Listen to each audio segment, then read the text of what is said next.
खुलुमबाय बेयो बड'लेण्ड इंखं टेलिभिजन दिनै 14 जानुवारि 2023 सनिबारखालि सानसेनि बरादखौ नोंथांमोननि खाथियाव लाबोदों आं सदानन्द दैमारिया।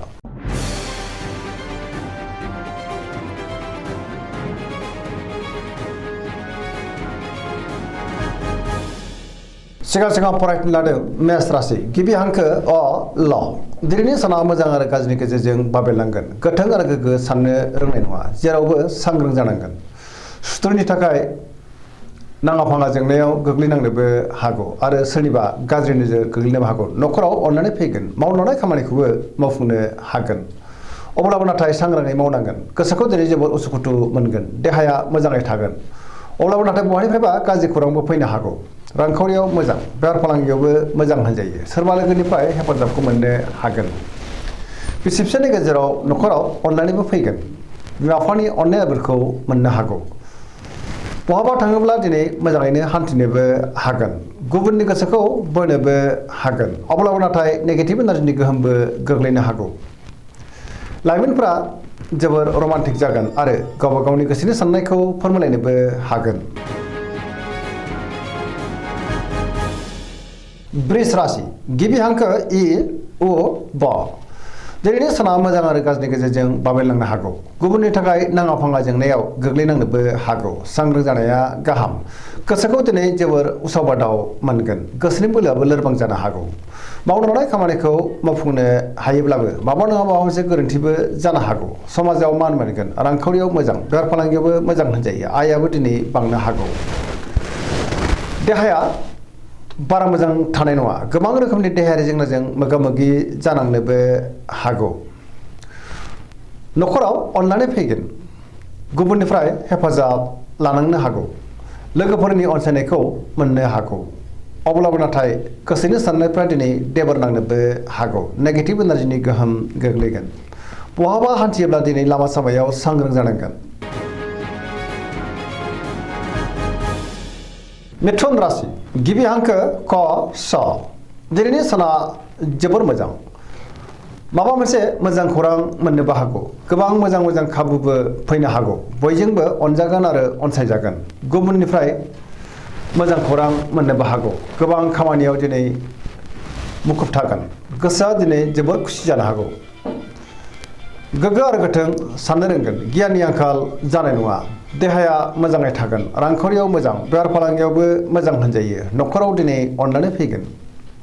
समाजाव बयजोंबो अनसायजागोन गोसोनि बोलोआबो बांनो हागौ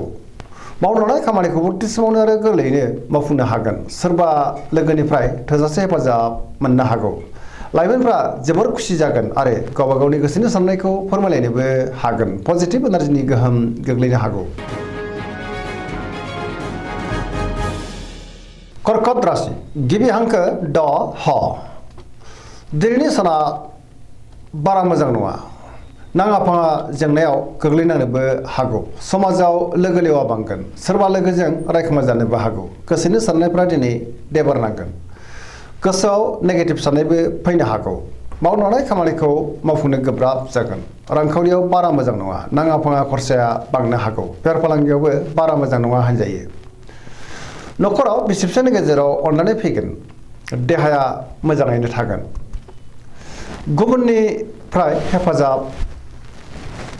मोननो गोब्राब जानो हागौ फरायसाफ्रा दिनै फरायनायाव गोसो दुंखांगोन आरो मोजां फिथाइ मोननोबो हागोन लाइमोनफ्रा जोबोर रमान्टिक जागोन आरो गावबा गावनि गोसोनि साननायखौ फोरमायलायनोबो हागोन।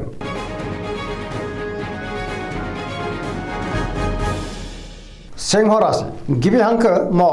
ट दिनैनि साना मोजां आरो गाज्रिनि गेजेरजों बाबेरलांनो हागौ सोरजोंबा थगायजानोबो हागौ गोसोखौ दिनै जोबोर गुलाय गुजाय मोनगोन समाजाव मान मोननो हागोन नाथाय गोसोआव गोनो गोथो साननाय फैनोबो हागौ मावनो लानाय खामानिखौ मावफुंनो हागोन सोरबा लोगोनिफ्राय हेफाजाबबो मोननो हागौ बहाबा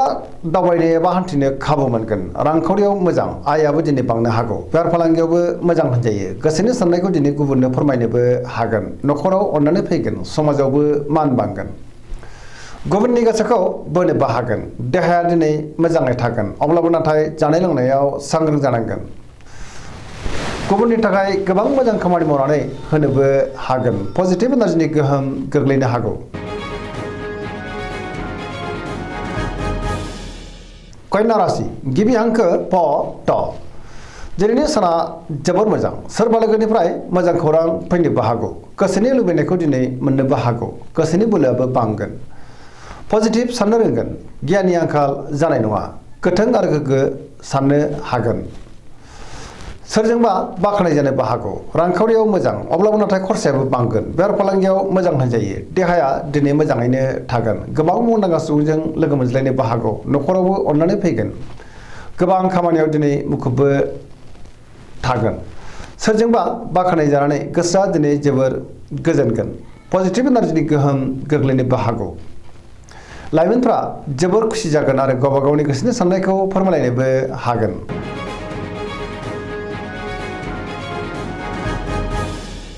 तुला राशि गिबि हांखो र ट दिनैनि साना जोबोर मोजां बहाबा दावबायनो एबा हान्थिनो खाबु मोननोबो हागौ गोसोनि साननायफोरा दिनै मोगथाङाव जाफुंगोन गोसोनि बोलोआबो बांनो हागौ गुबुनजों मोजां सोमोन्दो लाखिनोबो रोंगोन मावलांनाय खामानिखौ थि समावनो आरो गोरलैयैनो मावफुंनो हागोन देहाया दिनै मोजाङै थागोन रांखावरियाव मोजां बेफार फालांगियावबो मोजां होनजायो मोननो गोनांखौ दिनै मोननोबो हागोन न'खराव बिसि फिसायनि गेजेराव अननानै फैगोन गुबुनजों मोजां सोमोन्दो लाखिनो हागोन समाजाव बयजोंबो अनसायजागोन बबेबा हाबाफारियाव दिनै बाहागो लानो खाबुबो मोननो हागौ सोरजोंबा बाख्नाय जागोन गुबुननि गोसोखौ बोनोबो हागोन लोगोफोरनि हेफाजाबखौ मोननो हागोन गोदान थांखि लानो रोंगोन सेंग्रा सिख्लाफोरनि गोसोआ दिनै जोबोर रमान्टिक जागोन आरो गावबा गावनि गोसोनि साननायखौ फोरमायलायनोबो हागोन गोसोआव दिनै पजिटिभ साननाय फैनो हागौ पजिटिभ एनार्जिनि गोहोमबो गोग्लैगोन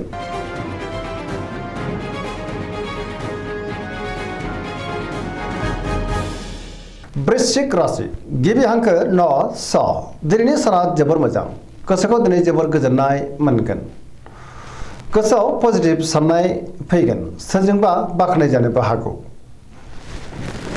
समाजाव दिनै लोगो लेवा बांगोन आरो मान मोनगोन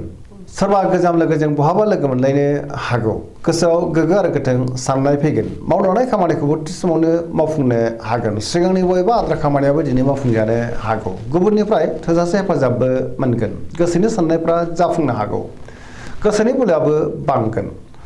समाजाव बयजोंबो अनसायजागोन रांखावरियाव मोजां अब्लाबो नाथाय खरसाया बांगोन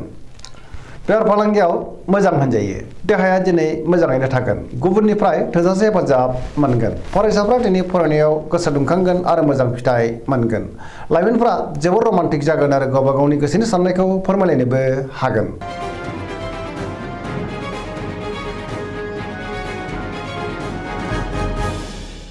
धनु राशि गिबि हांखो ढ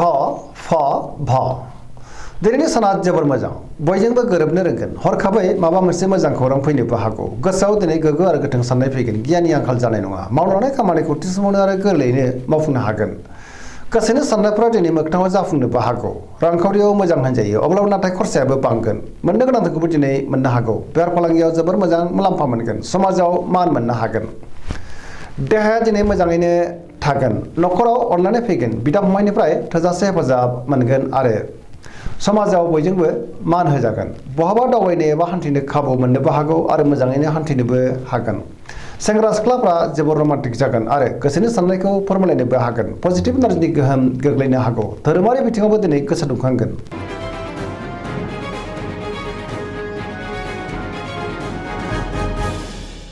मकर राशि गिबि हांखो ख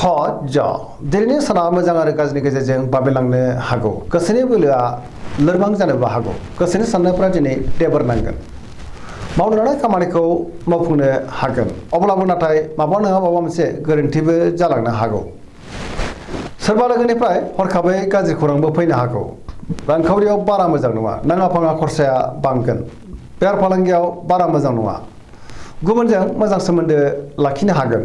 मावनो लानाय खामानिखौ मावफुंनो गोब्राब जागोन गोदान खामानियाव दिनै आखाइ होजेननो हानाय नङा न'खराव अननानै फैगोन बिमा बिफानि अननाय आरो बोरखौ दिनै मोननो हागौ देहाया मोजाङै थागोन अब्लाबो नाथाय जानाय लोंनायाव सांग्रां जानांगोन सेंग्रा सिख्लाफोरनि गोसोआ दिनै जोबोर रमान्टिक जागोन आरो गोसोनि साननायखौ फोरमायलायनोबो हागोन फरायसाफ्रा दिनै फरायनायाव गोसो दुंखांगोन आरो मोजां फिथाइ मोननोबो हागोन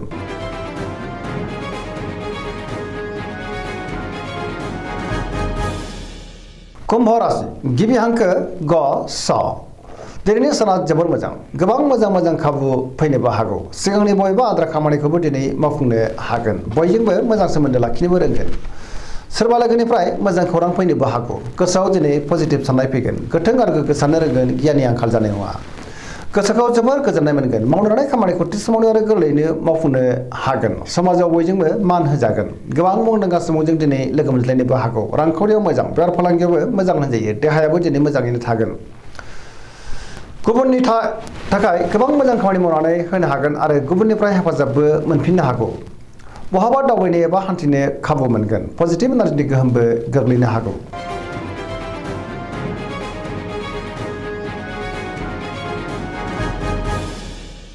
मीन राशि गिबि हांखो ड स दिनैनि साना मोजां अब्लाबो नाथाय सांग्रां जानांगोन सुथुरनि गाज्रि नोजोर थानोबो हागौ सोरजोंबा अनजासे गारगोन सिगांनि बयबा आद्रा खामानिखौ दिनै मावफुंनोबो हागोन गोसोआ दिनै जोबोर खुसि जागोन गोसोनि साननायफ्रा जाफुंनोबो हागौ गावनि गोसोनि साननायखौ गुबुननो फोरमायनो हागोन देहाया मोजाङै थागोन अब्लाबो नाथाय जानाय लोंनायाव सांग्रां जानांगोन रांखावरियाव मोजां